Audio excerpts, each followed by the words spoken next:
Hey everyone, my name's Charles, and this is my 1996 Toyota Supra Turbo.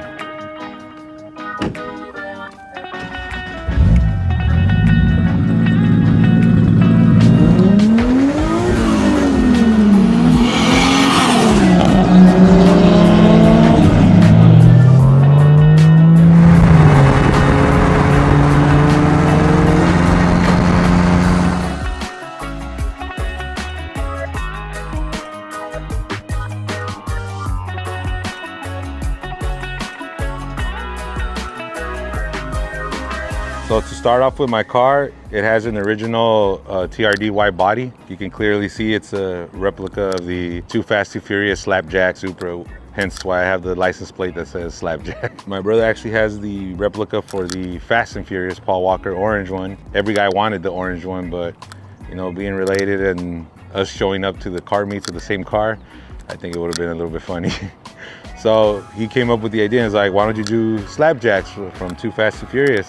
And it clicked on me instantly because I do love the original TRD wide body. I think it's probably the best body kit you could get for a Toyota Supra. So it was a no-brainer. So the color is the original from the movie. It's the Gold Mine Pearl from House of Color. The graphics were done by LRG, aka our friend Red. And yeah, the headlights that we added on are brand new S2 Toyota original headlights. The hood is a TRD custom made. We custom cut the window so you can see the 2JZ GTE just like in the film. As far as exterior, that's pretty much all I've done to it as far as motor work. It has a Garrett EC1 turbo, a custom intake manifold, custom intake, fuel injectors, Mishimoto radiator. It's basically a whole new motor. When I first bought the vehicle, it had a motor, but I guess the prior owner didn't really take care of it. Motor blew on me within maybe a couple of months. So it has a brand new 2JZ GT VVTi motor, a brand new transmission. It's a 6-speed CD09 off of a 370Z, new clutch, and that's pretty much all I've done to the car, honestly, when it comes to the motor. I don't really want to be going 1,000 horsepower. I've always heard that the best way to go is around 700, which is, I'm pushing it about 750, 800. I'm not trying to go anything over that. It's not a track car, it's more of a show car, but I do like to go fast, so.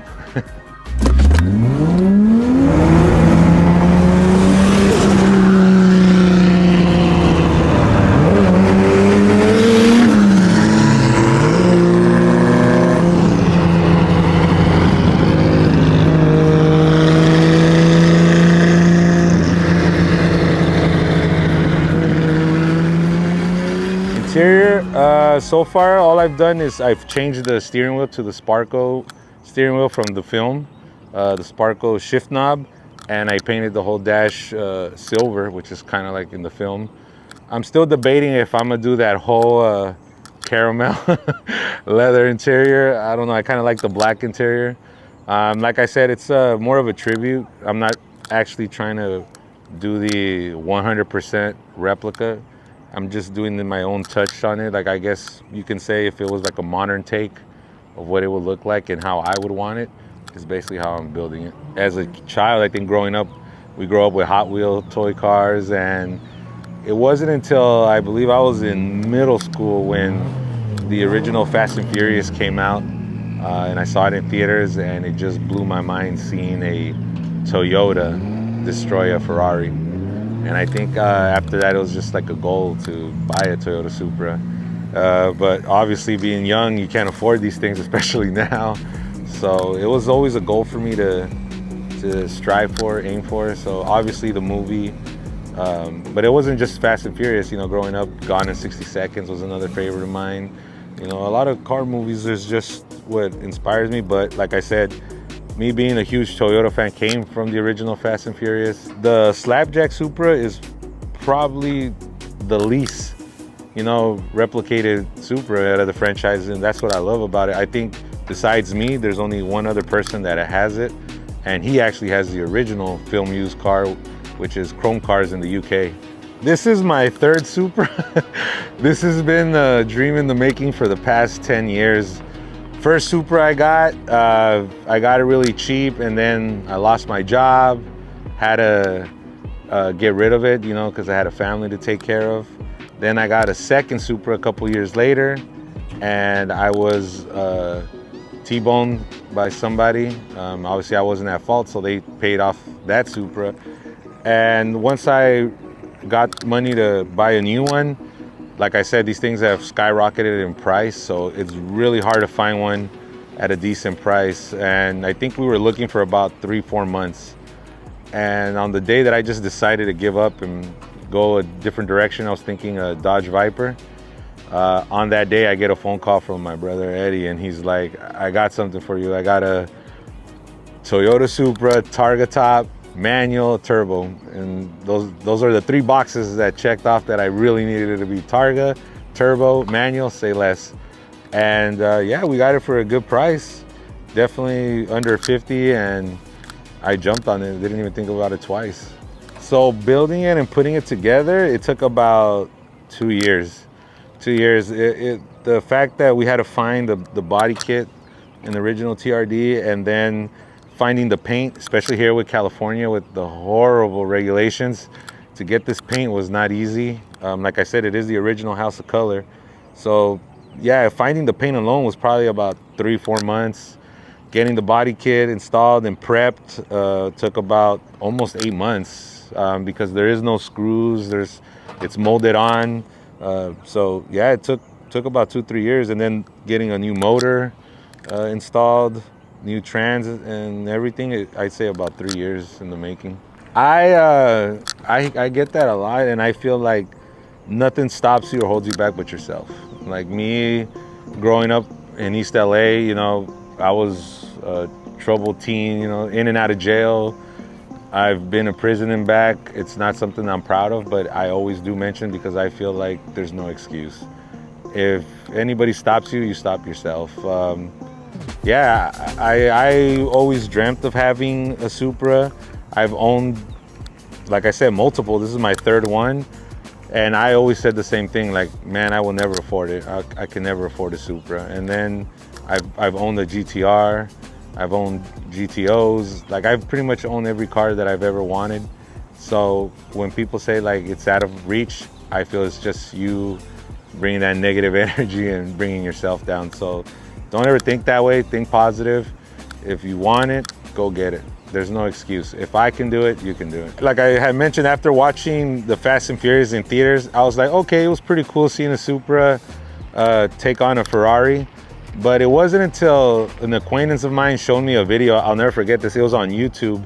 It was a video of a Dodge SRT4 racing an Acura RSX. And I remember hearing the blowout valve off the SRT4, and I was like, what was that? And he's like, oh, that's the turbo off the SRT4. So immediately I started researching what an SRT4 was. And that's something that I strangely do. Every time I fall in love with a car, I do my research, my homework, YouTube, read on it. I want to learn as much as I can from that car before even making a move or making a decision. So after seeing that video, I looked into the SRT4s. They were brand new at the time, 2003, I remember. They were so inexpensive. I think there was like 19,000 MSRP right from the dealer. 2.4 liter turbocharged, 4-cylinder, 4-door. And I felt like it looked better than an Evolve. It looked better than a Subaru, and it just sounded meaner. And I just liked the aesthetics, how it looked, the stance, you know, the front end down. And I bought an SRT4 without knowing how to drive manual. And I'll never forget it. My aunt co-signed for me, and she looked at me like, do you know how to drive manual? And of course I lied. I was like, yeah. Buying it out of the dealer, it stalled on me. Every red light, it was turning off on me. But I was determined, and within 24 hours, I mastered the manual transmission. So like I said, there's no excuse. I feel like the only person that'll ever stop you is yourself. Like, I didn't know how to drive manual. I was like, I'm gonna drive it all day. By the end of the night, I was already double clutching, power shifting. It's fun to learn, you know? I think everybody would say the same thing. It's like a dream come true. It sounds cringy and it sounds lame, but it's actually the truth, you know? When everybody says the line that Vin Diesel famously quotes, I don't have friends, it's family. And it's true, you know. I know some people are like, oh, it's so annoying, these guys are, but believe it or not, we are family. We do support each other. We're there for one another. We do things together. We do barbecues, birthday parties, weddings. We are genuinely a family. Whenever somebody's car breaks down, we make phone calls to one another, find parts for each other, shops, whatever it is. We are a support system. It's genuine. It's not fake. Like, we really are family. The brand new motor on my Supra came from another colleague of ours that also owns a Supra, Renee. And my brother Eddie was the one that told me about it. He's like, hey, Renee has one. We can probably get it off of him, which he gave it to me practically free. And I love him for that. But again, as annoying and lame as it sounds, we genuinely are a family. So, you know, having the opportunity to be invited to Universal events, Fast and Furious events, parades, you know, having the opportunity to meet Cody Walker and becoming friends with Cody Walker is just insane. Never in a million years would I believe that a kid from East LA, in and out of jail, getting in trouble, would be hanging out with Cody Walker, you know, having to meet Jay Leno, one of my big time heroes, Chip Foose. Like, just the whole car community is amazing, you know, and I'm grateful for that. Well, I did have an opportunity to meet Paul Walker at a car event, and I'll never forget it that I was visiting family in Texas and driving back when we heard the news on the radio that he had passed, and I didn't want to believe it. I couldn't believe it.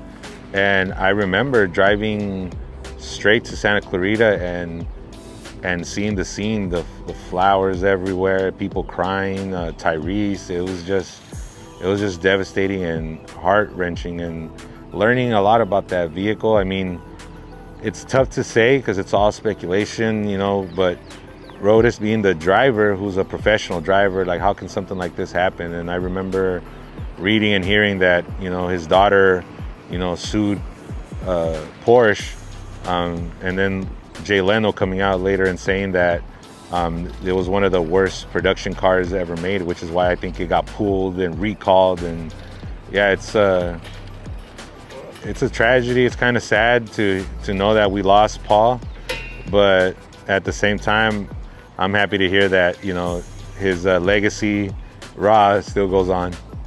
Regardless, it's a sad loss that we lost a real car enthusiast, and you know, I'm grateful for Cody to keep, you know, the Walker name alive. And I think, you know, thinking about it now, if Paul was still alive, I think the car community would be a lot bigger than what it is now. I think that's our primary goal, you know, to get it to these children. We give them, you know, Hot Wheels, stickers, because again, we want to encourage a generation. I remember being at that age and saying, like, man, I wish I had a car like that.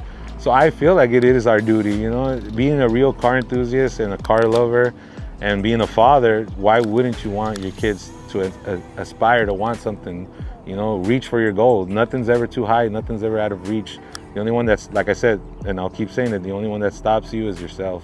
So yeah, I absolutely agree that children are very important, especially in the car community. You see them come up, you know, they want to take pictures, they get all excited. I look sexy. I look sexier here. I look sexier here. It's gonna be in the blooper reel. Why would you ask me that? I don't.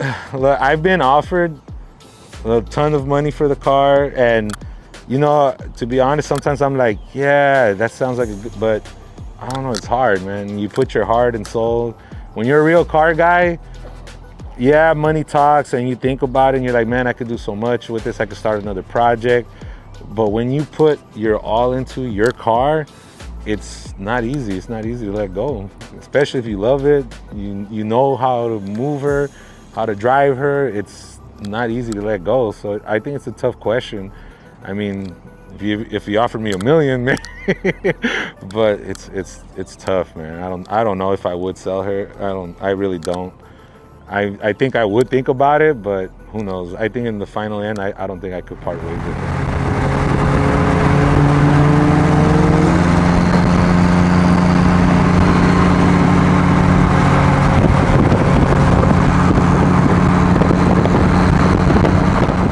Oh, obviously the first one, but you know, besides the first one, Tokyo Drift was one of my favorite. A lot of people don't give it good credit. Too Fast, Too Furious, even though it was cheesy, kind of lame, I loved it because I feel like that's where we got to see that bond, that chemistry between Paul and Tyrese, which was amazing. And you understand why Tyrese was very impacted by his passing, you know, because that was genuine. Like seeing their chemistry in that film was like, man, that's real brother love, you know.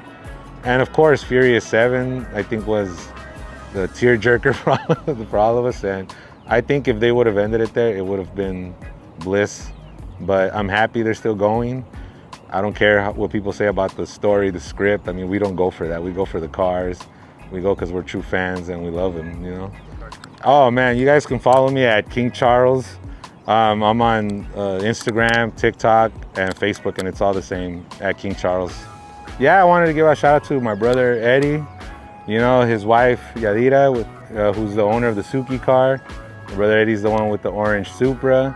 Leo, who's our like handyman. He's our everything: cameraman, handyman, producer, director. Shout out to Red at LRG, who does all our graphics and vinyl wrap. Shout out to Shahar, who's our other brother. Ruben, Miami John, Danny from Sparks. Big shout out to Danny. Man, there's so many people.